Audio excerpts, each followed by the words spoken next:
se situe dans la bibliothèque du musée d'Aubray. On a le plaisir de découvrir cette salle toute boisée avec notamment le monogramme ou le dé entrelacé du musée d'Aubray.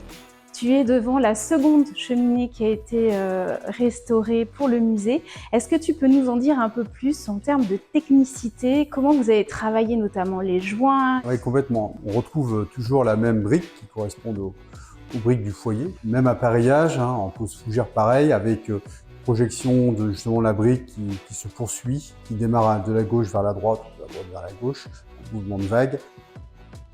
Avec donc des joints à la chaux, parce que là on est vraiment sur une brique traditionnelle. L'idée c'était justement pour résister à la chaleur.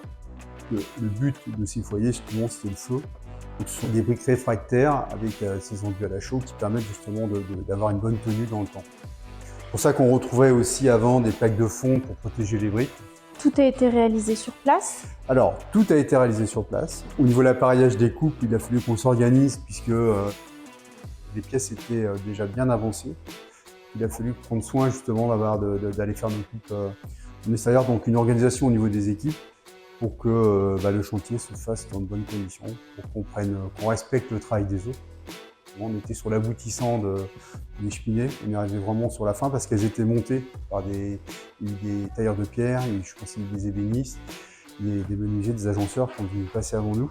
Et donc nous on n'était que sur le foyer, donc tout était terminé. Donc une attention particulière justement sur la partie protection. Et vous avez travaillé la chaux sur place? On va dire le façonnage se fait instaurer sur place. Est-ce qu'il y a un système de nettoyage une fois que vous avez posé la chaux? Comment ça se passe? Alors le problème de la chaux, c'est qu'il y a une prise rapide puisqu'on est sur d'une brique et la brique a tendance à absorber l'eau. Donc on doit gérer justement l'absorption d'humidité pour que les joints ne fissurent pas. Donc pour ça, on va les éponger, les essuyer régulièrement.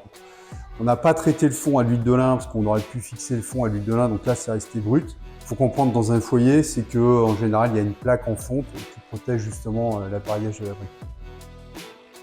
En bas, on voit que c'est un peu pareil, on est resté un peu dans l'esprit un petit peu brut de l'époque.